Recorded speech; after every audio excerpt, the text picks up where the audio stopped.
Hello everyone, I am सार्थक, पीसीसीबी maths faculty in resonance. आज हम कोऑर्डिनेट ज्योमेट्री का सेकंड लेक्चर करने जा रहे हैं। पिछले लेक्चर में हमने इसका इंट्रोडक्शन देखा था। आज हम किसी भी दो पॉइंट के बीच के डिस्टेंस को निकालने का तरीका समझेंगे, फॉर्मूला समझेंगे। ठीक है, तो चलो देखो ज़रा। तो ये अपने पास डिस्टेंस बिटवीन टू पॉइंट्स, अगर एक प्लेन में एक कोई पॉइंट दिया होता था, हमने लास्ट क्लास में पढ़ा था कि एक पॉइंट दिया होता था तो उसका एक्स एक्सिस से डिस्टेंस, वाई एक्सिस से डिस्टेंस, ओरिजिन से डिस्टेंस, ये तो हम निकाल लेते थे। ठीक है, पर अगर दो पॉइंट दे दिए जाए हमें उसी प्लेन में तो हम डिस्टेंस कैसे निकालेंगे। सही है, तो देखो ज़रा किस तरीके से कर सकते हैं हम इसको। हम एक बना लेते हैं कार्टेशियन प्लेन।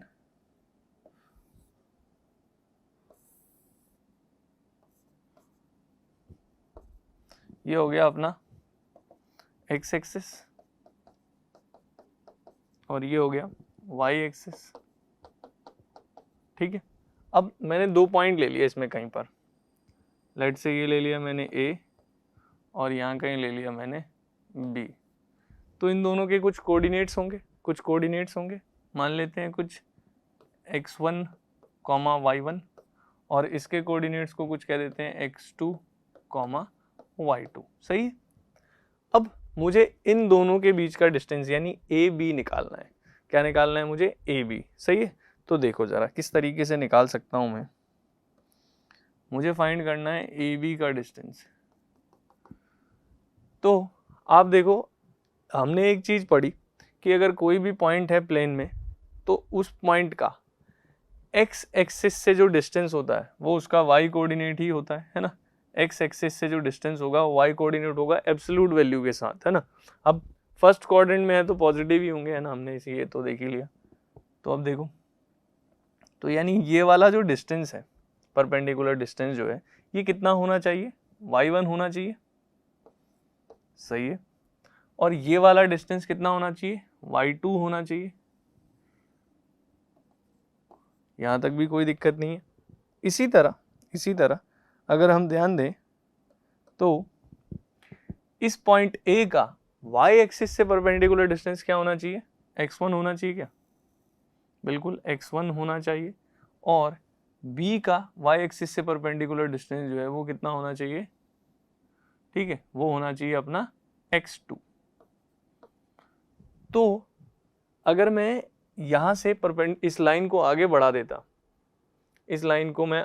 देता, तो यहाँ कहीं आ जाती है लाइन। ठीक, इस पॉइंट का नाम रख देते हैं C। अब आप देखो B से C तक का डिस्टेंस कितना होगा।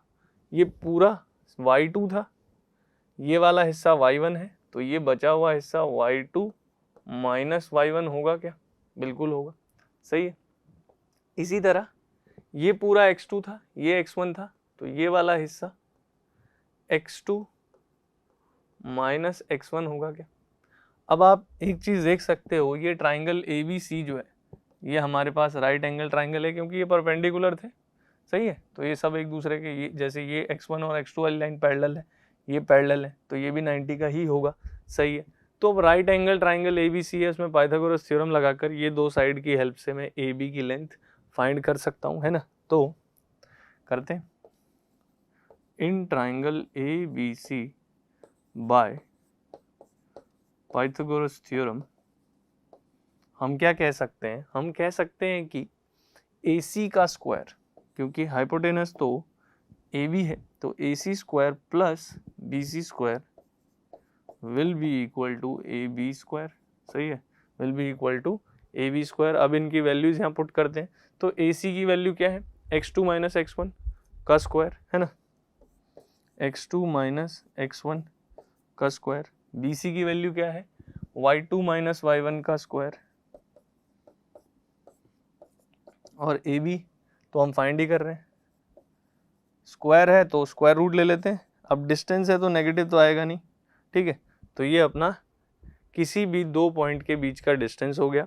और डिस्टेंस निकालने का सिंपल सा फॉर्मूला है क्या, कि दो पॉइंट दिए होंगे तो उनके x coordinate, y coordinate, x coordinate, y coordinate, दोनों के x कोऑर्डिनेट के डिफरेंस का स्क्वायर प्लस दोनों के y कोऑर्डिनेट के डिफरेंस का स्क्वायर और उस पूरे का स्क्वायर रूट ले लो।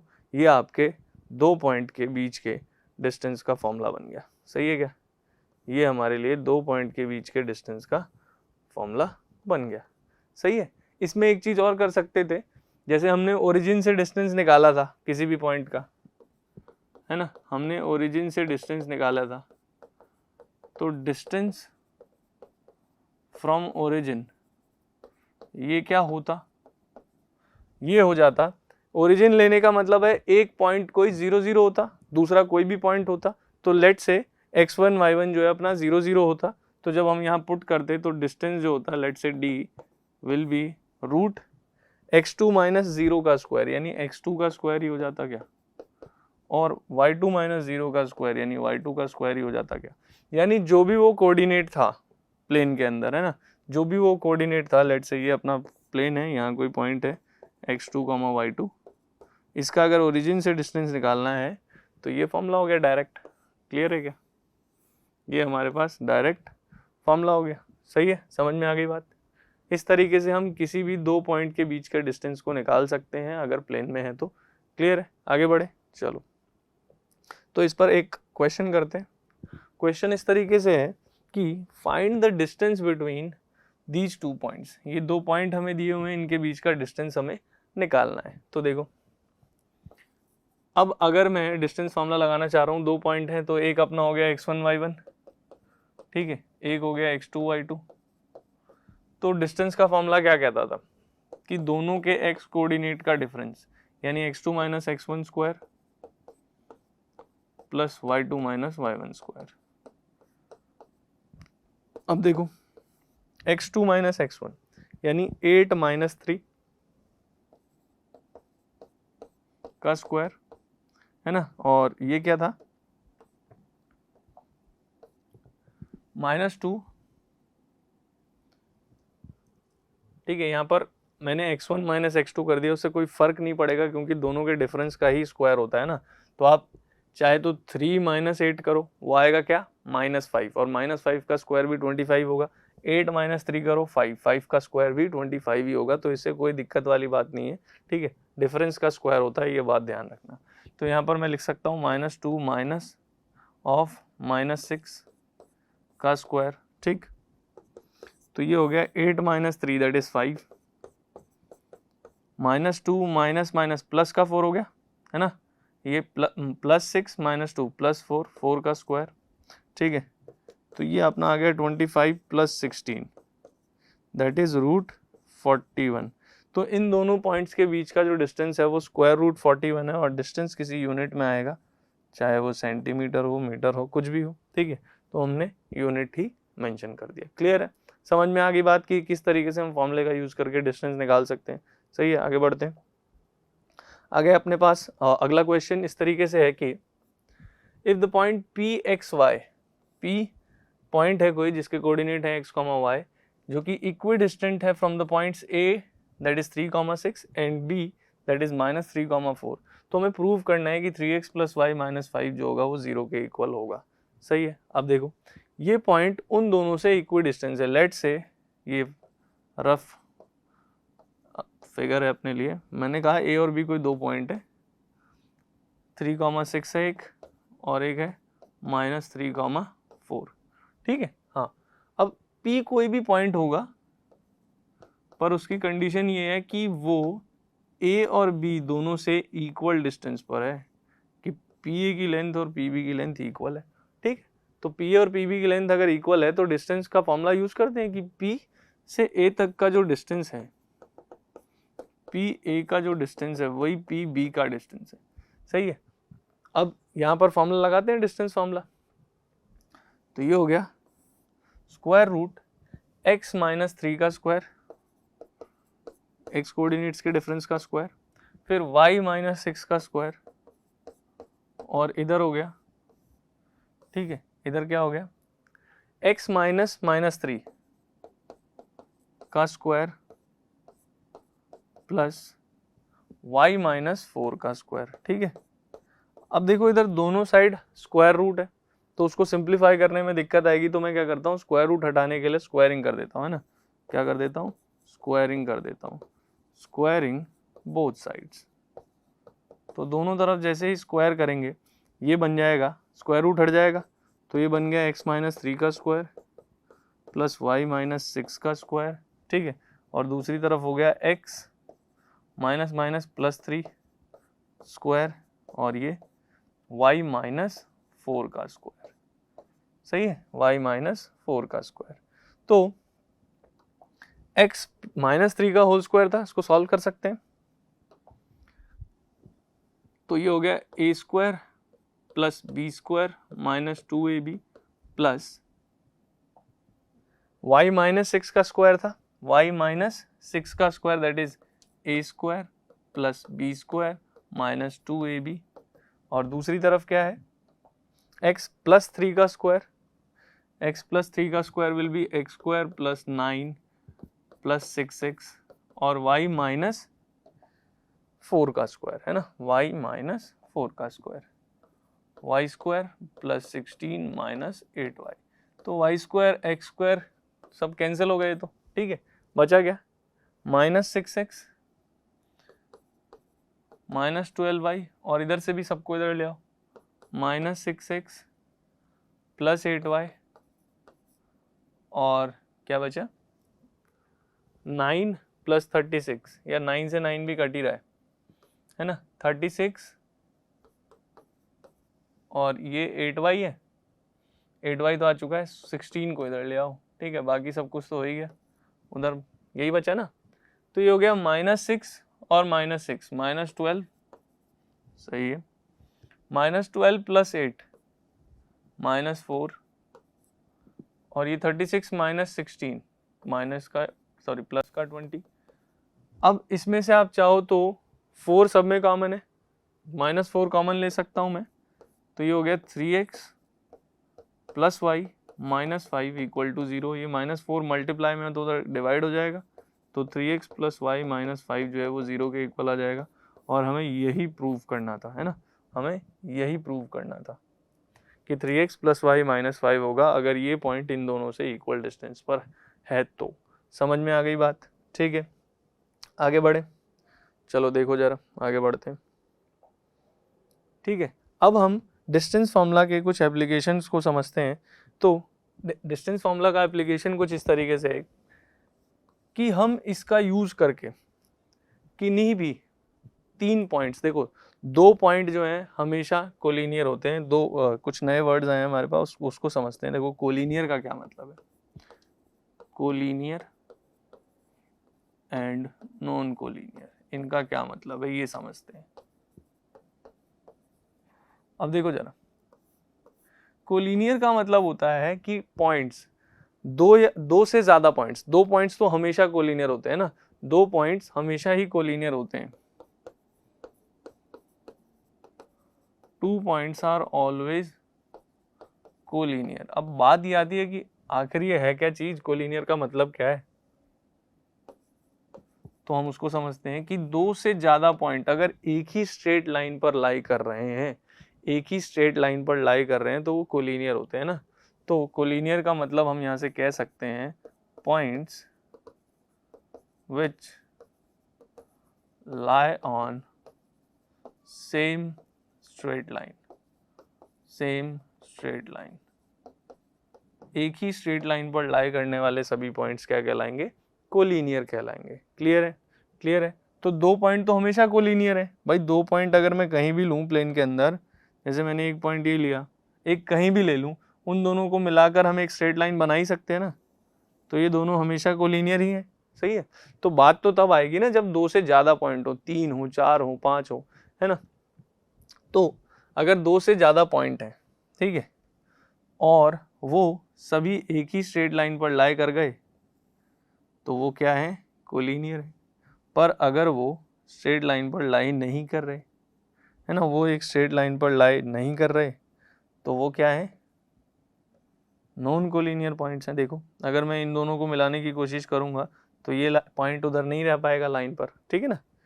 तो ये तीनों पॉइंट क्या कहलाएंगे, कोलिनियर, ठीक है। नॉन कोलिनियर, कोलिनियर तब जब स्ट्रेट लाइन पर लाई करेंगे, तो ये अपने हो गए कोलिनियर और ये क्या हो गए, नॉन कोलिनियर, सही है। तो ये हो गए नॉन कोलिनियर। तो कोलिनियर और नॉन कोलिनियर का मतलब समझ में आया। अब बात ये आती है कि हम ये किस तरीके से बता पाएंगे कि कोई भी 3 पॉइंट जो हमें प्लेन में दिए जाएंगे वो कोलिनियर है या नहीं, डिस्टेंस फॉर्मूला का यूज करते हुए। तो चलो उसको समझते हैं। देखो जरा, ये अपने पास है, मान लो ये 3 पॉइंट है, मैंने एक ले लिया A, एक ले लिया B, एक ले लिया C, ठीक है। A के कोऑर्डिनेट्स होंगे कुछ, मान लो x1 y1, B के कोऑर्डिनेट्स कुछ होंगे x2 y2 और C के कोऑर्डिनेट होंगे कुछ x3 y3।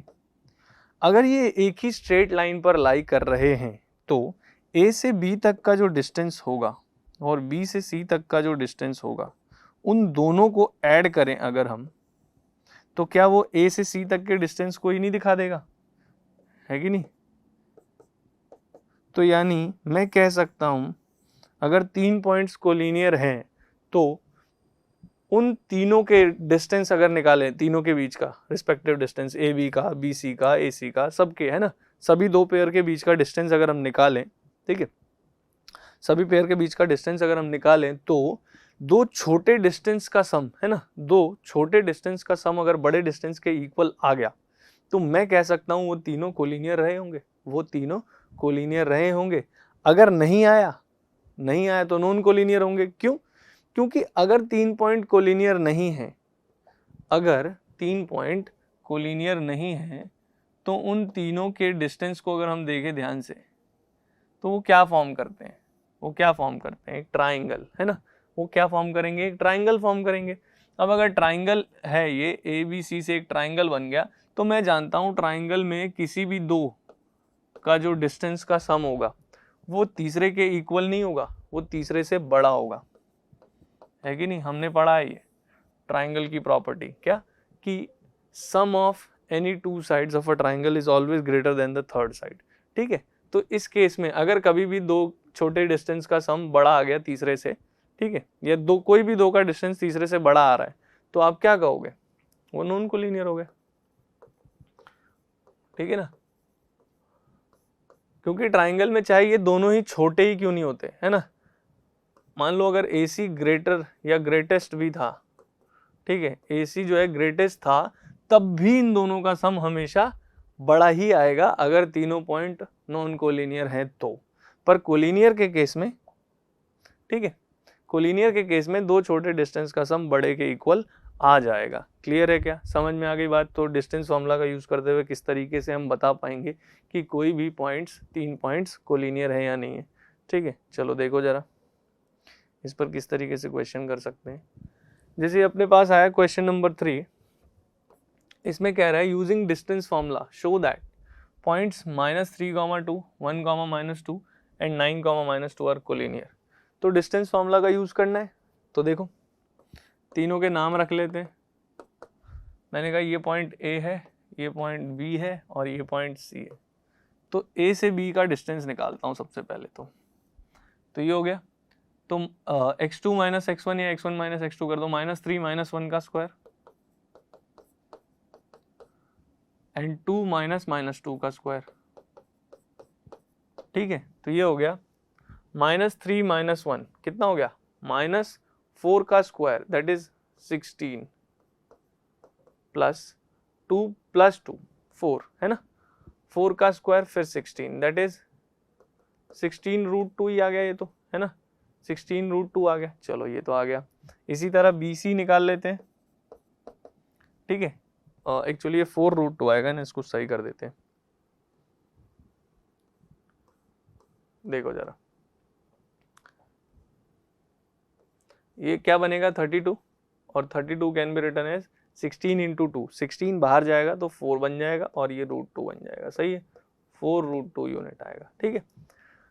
अब BC की बात करते हैं। B से C, BC का डिस्टेंस हो जाएगा, फॉर्मूला यही है अपने पास, 1 - 9 का स्क्वायर प्लस -2 - 10 का स्क्वायर, है ना। यहाँ पर ऑलरेडी -10 है तो एक और माइनस आएगा, है ना।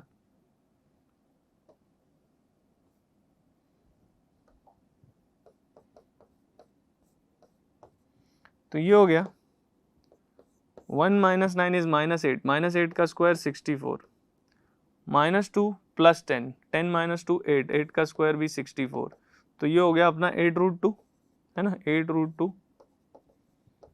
तो ये अपना ए भी आ चुका है, बी सी आ चुका है, ए सी भी निकाल देते हैं। तो ए सी कुछ इस तरीके से आएगा -3 - 9 है ना, -3 - 9 का स्क्वायर प्लस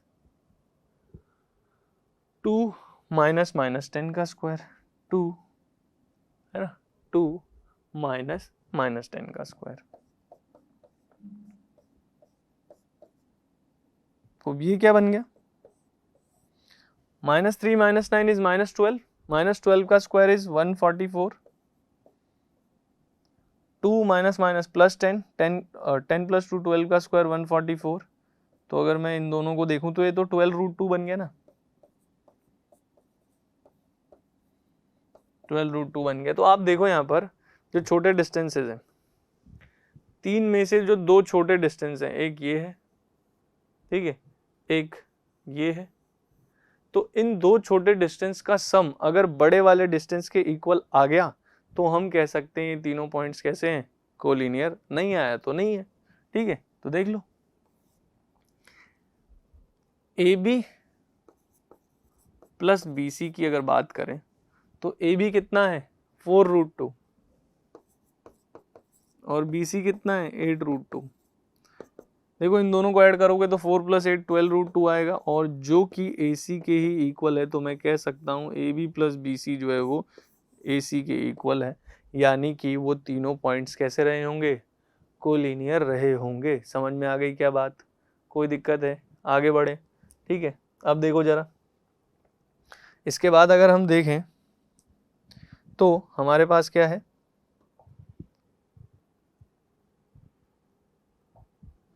एप्लीकेशंस में कुछ और चीज़ें हैं, वो देख लेते हैं कि हम डिस्टेंस फॉर्मूला के एप्लीकेशन का यूज़ करते हुए किस तरीके से ये बता पाएंगे कि कोई भी ट्राइंगल अगर अपने पास है तो वो किस टाइप का ट्राइंगल है, क्या किस टाइप का ट्राइंगल है। तो देखो जरा, जैसे अभी डिस्टेंस फॉर्मूला का यूज़ करते हुए हमने 3 पॉइंट्स के बारे में बताया कि वो कोलिनियर होंगे या नहीं। अब हम ट्राइंगल के टाइप को समझेंगे कि किस टाइप का ट्राइंगल है। Type of triangle, type of triangle. तो देखो अपने पास कुछ टाइप्स आती हैं, जिसमें एक तो है अपने पास स्केलन ट्राइंगल है ना, ठीक है, और एक है अपने पास isosceles triangle,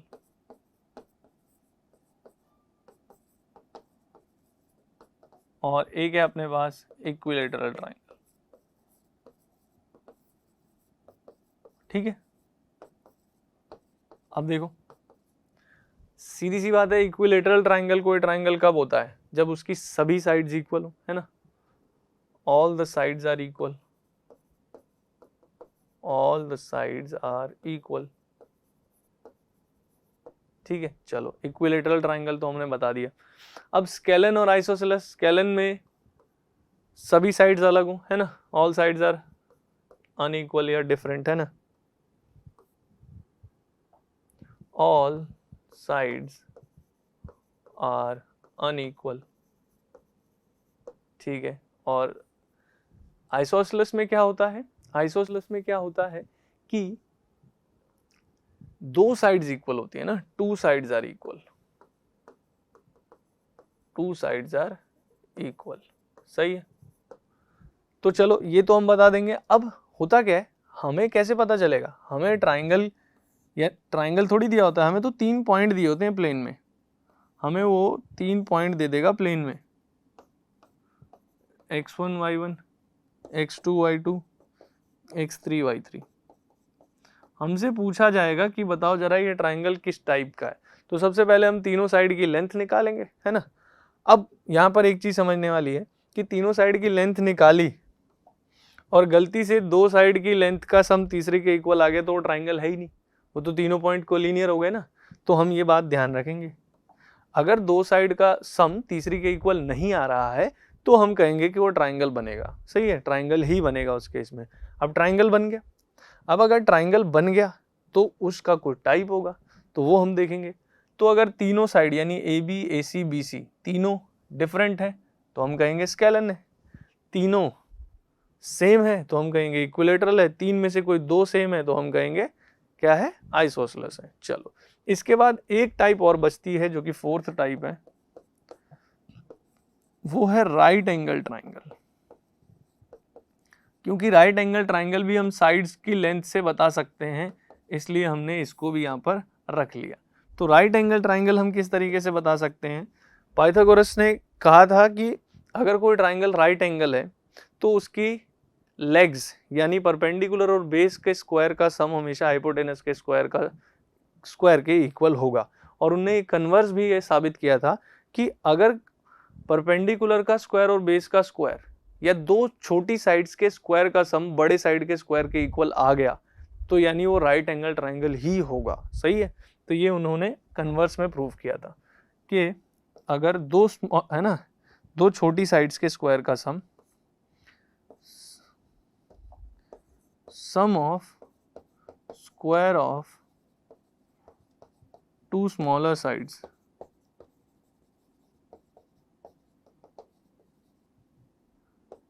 is equal to square of the longest side, तो भी हम कहेंगे कि वो क्या है, राइट एंगल ट्राइंगल है। ठीक है, तो इक्विलेटरल ट्राइंगल कभी राइट एंगल ट्राइंगल नहीं हो सकता। ठीक है ना, इक्विलेटरल ट्राइंगल हमेशा कौन सा होता है, जिसकी तीनों साइड्स इक्वल हों और उसमें एंगल भी कितने होते हैं, 60 डिग्री के। पर आइसोसेलेस ट्राइंगल राइट एंगल भी हो सकता है कि नहीं, और स्केलन ट्राइंगल भी राइट एंगल हो सकता है, जरूरी नहीं है कि होगा ही, हो सकता है। तो अगर मेरे पास कभी स्केलन और आइसोसेलेस आता है तो मैं उसको चेक करूंगा कि क्या वो राइट एंगल भी तो नहीं है ना। पर अगर इक्विलेटरल आता है तो क्यों चेक करूंगा, तब तो मैं समझ गया ना सभी एंगल 60 के होंगे, 90 कहां से आएगा। ठीक है, तो इसमें 90 चेक करने के लिए, राइट एंगल चेक करने के लिए मैं क्या देखूंगा, जो दो छोटी साइड्स आई हैं। ठीक है, लेट से एक साइड जो छोटी आई वो P है, एक साइड जो छोटी आई वो B है, और जो सबसे बड़ी साइड मान लेते हैं वो H है। तो दो छोटी साइड्स के स्क्वायर का सम बड़ी साइड के स्क्वायर के इक्वल है तो हम कहेंगे वो क्या है, वो क्या है, राइट एंगल ट्राइंगल है। सही है, अब इसमें अगली चीज समझते हैं कि जो हाइपोटेनस है या जो बड़ी साइड है, जो बड़ी साइड है, सबसे बड़ी साइड राइट एंगल ट्राइंगल में, उसके ऑपोजिट वाला एंगल ही 90 डिग्री का होता है। ठीक है, तो अगर मुझसे कभी पूछा जाए कि कौन सा एंगल 90 होगा तो आप क्या कहोगे, angle opposite to longest side. क्या, तो 90 डिग्री वाला एंगल कौन सा होगा, angle opposite to longest side. सही है क्या, लॉन्गेस्ट साइड के ऑपोजिट वाला एंगल ही 90 डिग्री का होगा, हम ये बात भी बता सकते हैं। तो हम डिस्टेंस फॉर्मूला का यूज करते हुए ट्राइंगल के टाइप बता सकते हैं, उसका एंगल जैसे कि 60 डिग्री वाला तो बता ही सकते हैं, राइट एंगल बता सकते हैं, ये सारी चीजें हम डिस्टेंस फॉर्मूला का यूज करते हुए कर सकते हैं। क्लियर है, तो इस पर एक क्वेश्चन देखते हैं। तो क्वेश्चन 4 जो है वो इस तरीके से है कि prove that 2, -2, -2, 1 and 5, 2 are the vertices of a right angle triangle. ये राइट एंगल ट्राइंगल के वर्टेक्स हैं और साथ ही आप उसका एरिया भी बताओगे, है ना, and the length of hypotenuse. ठीक है, चलो देखते हैं। तो राइट एंगल ट्राइंगल है, प्रूव करने को कहा गया है, तो नाम रख लेते हैं, A 2, -2 हो गया, B -2, 1 हो गया, और C 5, 2 हो गया। तो AB का डिस्टेंस निकालते हैं। AB हो जाएगा -2 का स्क्वायर प्लस 1 -2 का स्क्वायर, तो ये हो गया अपना -2 -4 का स्क्वायर 16। ठीक है, प्लस 2 1 है ना, कितना हो गया, 2 + 1 3, 3 का स्क्वायर 9, तो 16 + 9 इज 25, 25 का स्क्वायर रूट हो गया 5 यूनिट, तो ये AB तो आ गया 5 यूनिट। इसी तरह BC निकाल लेते हैं, BC, तो BC क्या हो जाएगा, 5 -2, ठीक है, प्लस 2 -1 का स्क्वायर, 2 माइनस 1 का स्क्वायर। तो देखो जरा, इसमें ये हो जाएगा अपने पास 5, ठीक है, 5 माइनस माइनस प्लस, सही क्या, प्लस 2, तो 7 का स्क्वायर 49 और ये 2 माइनस 1 1 है ना, 1, सही है क्या, कितना हो गया 2 माइनस 1, 5 प्लस 2 2 माइनस 1 है ना, यही पॉइंट है, सही है। तो 5 प्लस 2 49 प्लस 1 रूट 50 हो गया। रूट 50 को हम 5 रूट 2 लिख सकते हैं ना, 5 रूट 2 यूनिट। चलो ये आ गई एक साइड। और तीसरा जो डिस्टेंस है वो कितना हो जाएगा AC। तीसरा जो डिस्टेंस है वो कितना हो जाएगा AC, ठीक है। तो देखो AC की बात करें अगर, तो A हो गया अपना ये, C हो गया ये, तो 5 माइनस 2 का स्क्वायर प्लस 2 माइनस 2 का स्क्वायर, 5 माइनस 2 इज 3, 3 का स्क्वायर 9 प्लस 2 कितना हो गया 2 प्लस 2 4, 4 का स्क्वायर 16, तो ये आ गया 25 यानी 5 यूनिट। तो ये अपने पास तीनों साइड आ चुकी हैं, ठीक है, तीनों साइड आ चुकी हैं। अब हमें दिखाना है कि ये राइट एंगल होगा। एक चीज तो इसमें देखो ना, AB और AC तो इक्वल भी है, आइसोसेलेस भी है ना, हम चाहते तो आइसोसेलेस भी करवा सकते थे, है ना, तो आइसोसेलेस तो है ही। अब राइट एंगल प्रूव करने के लिए दो छोटी साइड्स के स्क्वायर का सम, यानी AB का स्क्वायर प्लस AC का स्क्वायर, जो कि कितना हो गया 5 square plus 5 square, that is 25 plus 25 50। ये किसके इक्वल होना चाहिए, दिस शुड बी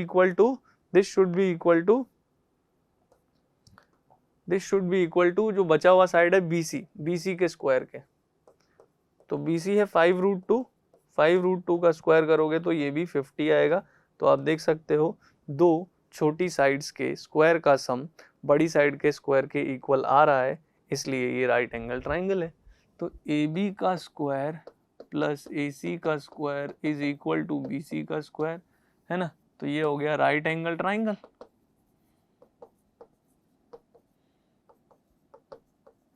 अब राइट एंगल ट्राइंगल तो हो गया, लेकिन इसमें BC सबसे बड़ी साइड है, तो इसलिए BC will be the hypotenuse. BC क्या है, हाइपोटेनस है।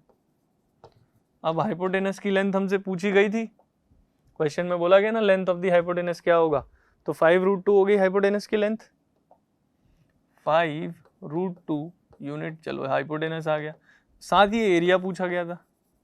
एरिया ऑफ ट्राइंगल क्या होता, half into base into height, ठीक है। अब देखो राइट एंगल ट्राइंगल अगर मैं आपके सामने बनाऊं, तो ये हाइपोटेनस है ना, ये क्या है, हाइपोटेनस है,